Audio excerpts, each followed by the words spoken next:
Happy Jubilee June, everyone. Black History Month. At some point, can we get rid of it?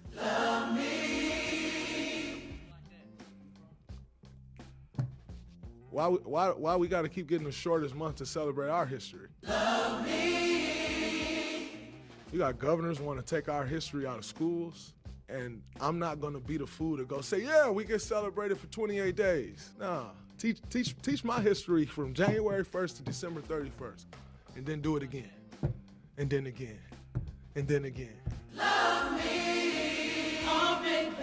you ever forget that being black is an honor, because you come from greatness. Black History Month is every month. They just happen to give us the shortest month of the year, but Black History Month is all 12 months for me. We celebrate Black excellence every single day of the year, 365 days, and go around and go around. Black is not something we get to choose, but it is something we get to cherish. It's something we get to wear, and we get to rock this with honor. I'm black like my granddaddy and my great-great. Yeah, I know it's been a while since I've done a Make Every Month, Black History Month series episode. But we're going to be playing a little bit of catch up because I'm running out of dolls. More about that later. Let's get into this actual video for today. Okay, so I know the month of June is almost over, but it's still June, right? Which has me thinking, who should we select for this month's doll reveal for Black History Month every month? I think the best way to do this is to just go over to our collector's shelf and find our Resplendence fact sheet and pick a woman off of that sheet for the month of June.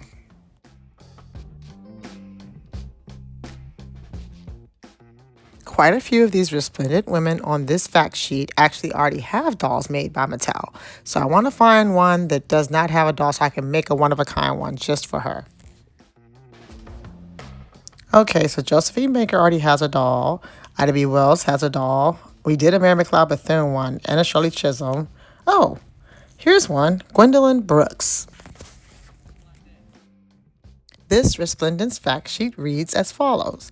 Gwendolyn Brooks, poet, first African American to win the Pulitzer Prize for Poetry in 1950.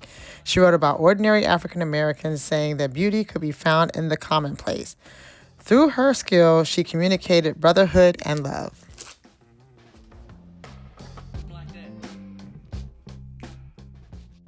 Gwendolyn Brooks it is.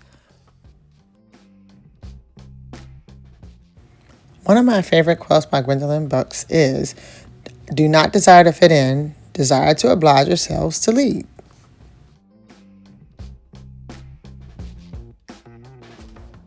You may be wondering why we picked Gwendolyn Brooks for the month of June for our Make Every Month Black History Month.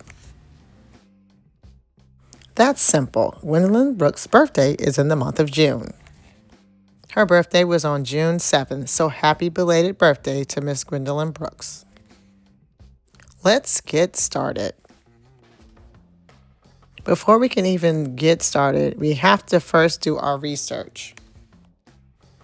I went to the internet to research Miss Gwendolyn Brooks and found a lot of pictures were in black and white. There's very few in color.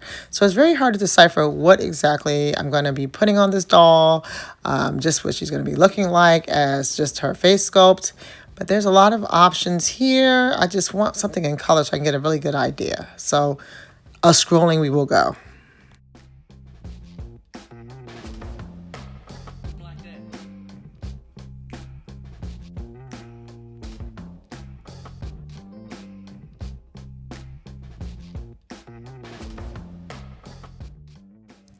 Oh, what's that? Gwendolyn Brooks quotes posters? I have to do more research on that one too. This one particular picture keeps coming up. The one that's kind of like in a purple floral print with a head wrap. I think that's where I'm going to go. Second, we find a doll that looks similar to our selection for our resplendent woman. Gwendolyn Brooks.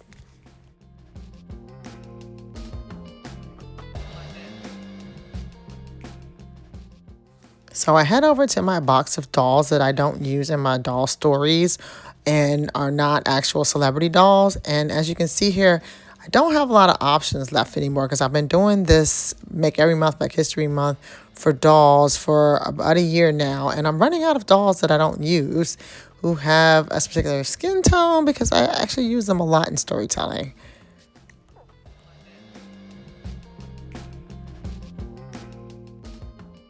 So, what's a doll collector to do?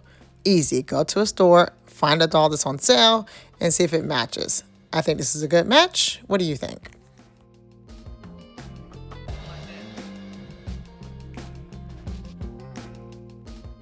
Pick me, pick me.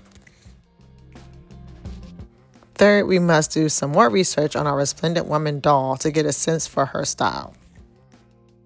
Now, as I mentioned before, there are not a lot of color pictures on the internet for her. This one keeps popping up a lot. I do like the colors on her skin tone, and I love that headband. I think I can recreate that one.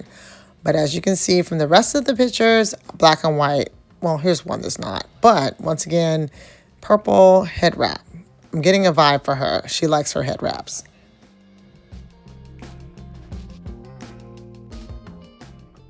Oh, wait. I remember this. I remember this one from school. Definitely have to go revisit that one. Okay, this one keeps popping up, so we're going to go with this one. I think I can recreate this entire outfit. Let's take a closer look real quick just to make sure. Yeah, I think we're going to go with that. The head wrap, yes. I love those different shapes and vibes. And this floral looking purple and gray shirt she's wearing, glasses. Okay, we're ready. Fourth, we go through our fabrics to see if we can find something that matches the selected fabric for our style. As you can see here, I have tons of pieces of fabric in different colors, some that I've already used for Resplendent Women, dolls that I made. Oh, wait, hold on. I think we hit a winner right here.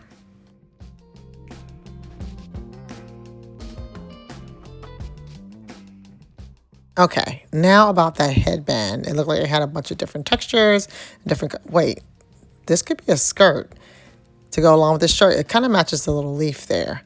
You don't ever see the bottom half of her body, so I'm not sure if she wears skirts. We're just going to go with it.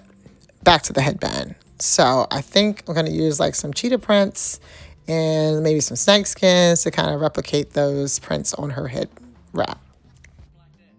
Oh, what a nice doll. She's brought all the fabrics over for me to get sewing. Let's take a look at our picture again just to make sure we're on the same page. And I think we're ready to go. Thank you, ma'am.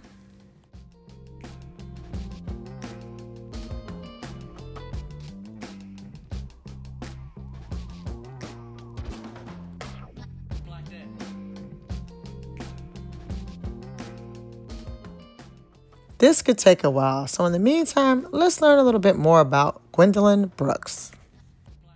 Our story begins in Topeka, Kansas on June 7th, 1917, which is the date that Gwendolyn Brooks was born. Gwendolyn Brooks left Topeka when she was only 1 year old because her parents, David Anderson Brooks and Keziah Corrine, decided it would be better for them to raise their daughter in Chicago, Illinois. It was there in Chicago where Gwendolyn Brooks realized she had a natural tact for writing and reading. Gwendolyn Brooks began writing poetry in her teenage years and published her first poem in American Childhood magazine. Gwendolyn Brooks' first poem to be published was called Eventide, and it reads as follows. When the sun sinks behind the mountains and the sky is besprinkled with color, and the neighboring brook is peacefully still, with a gentle, silent ripple now and then, when flowers send forth sweet odors, and the grass is uncommonly green, when the air is tranquilly sweet, and children flock to their mothers' sides, then worry-free and comfort presides, for all know it was welcoming evening. Isn't that just beautiful? By the way, she wrote that when she was only 13 years old. Gwendolyn Brooks graduated from the Wilson Junior College during the Depression. Afterwards, she could only find work as a domestic worker and as a secretary to a spiritual advisor. Later, she became the director of the youth organization of the NAACP in Chicago. It was very important to Gwendolyn Brooks that children understand the importance of learning to read and how to write. While acting as the youth organization director for the NAACP in Chicago, she continued writing, and by the end of the 1940s, her poetry was appearing in Harper's Poetry and the Yale Review. In 1945, her first volume of poetry called A Street in Bronzeville was published. The esteemed poet said, "I wrote about what I saw and heard on the street."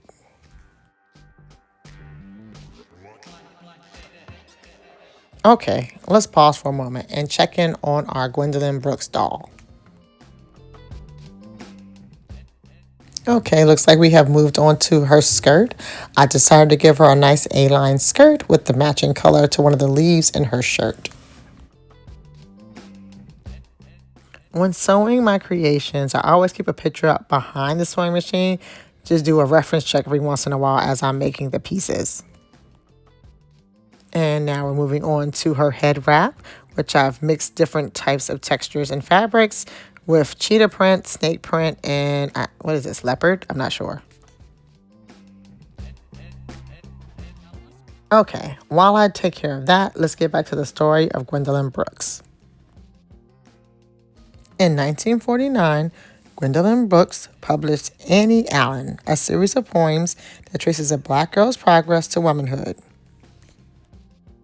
Fast forward to the year 1950, this is the year that Gwendolyn Brooks won the Pulitzer Prize, making her the first black woman to ever win that type of award. For those of you who don't know what the Pulitzer Prize is, let me explain. It's a highly prestigious American award honoring excellence in journalism, literature, drama, and music. It was established in 1917 by the will of newspaper publisher Joseph Pulitzer and is administered by the Columbia University in New York City. It is widely considered the highest national honor to print journalism. That's right.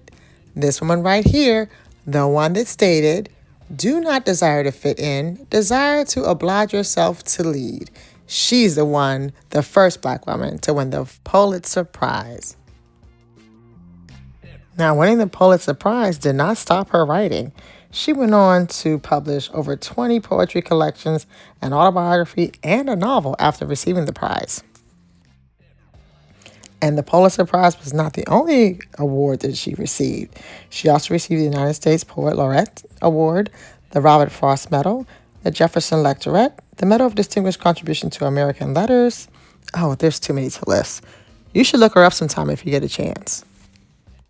Oh, and did I mention, not too long ago, back in 2012, she appeared on a First Class Forever stamp.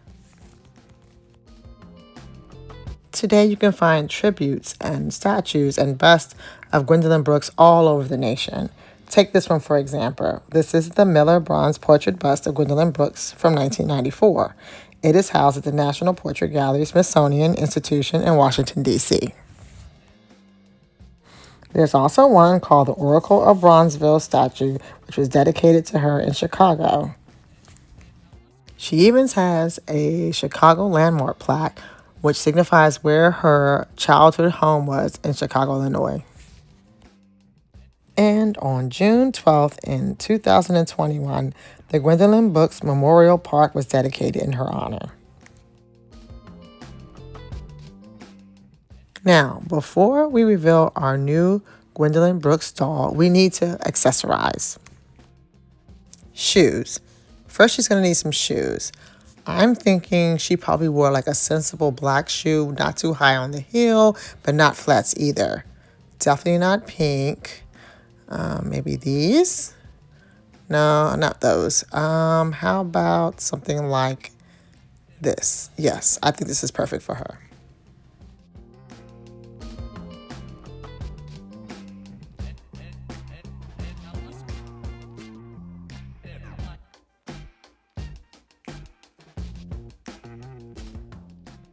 In our inspiration photo, our Gwendolyn Brooks is wearing a pair of glasses, black frames. So let's go ahead and pull out our glasses baggies and see if we can find something similar to that look.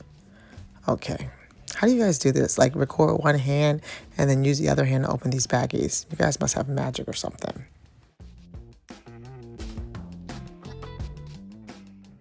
Okay, these look about right. Let's go ahead and put it on our doll. Yeah, these look way too big. Yeah, let's find her something smaller. Okay, let's go into baggie number 2. Once again, I had to cut the film because I don't know how you guys open up things with one hand recording. Anyway, these look like something she would wear. So let's swap these out. Take away the big glasses and put on the smaller ones. Perfect. I also crafted her some little miniature books of some of her classics and my favorites like Aloneness and Bronzeville and Maud Martha, and of course the famous one that everyone knows about. Oh, where did it go?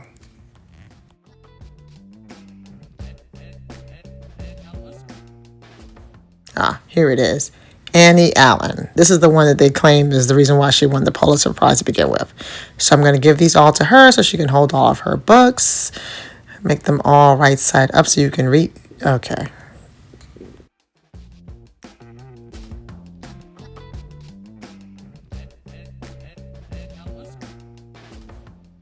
Okay, where'd that last book go that I had? And this is how things get lost.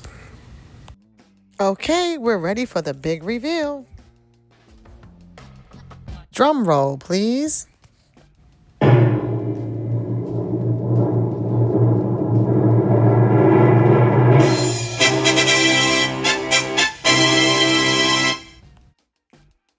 Here she is, our new Gwendolyn Brooks doll, complete with her own books and some sensible shoes to wear to her reading engagements with a nice head wrap. And not to forget the glasses.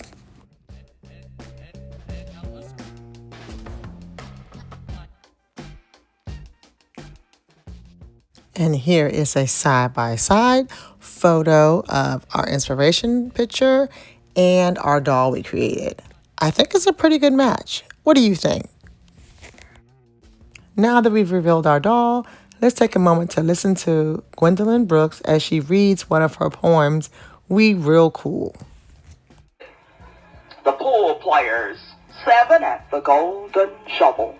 We real cool, we left school, we learn late, we strike straight, we sing, sin, we thin gin, we jazz June, we die spoon. I'm going to read you 3 more poems.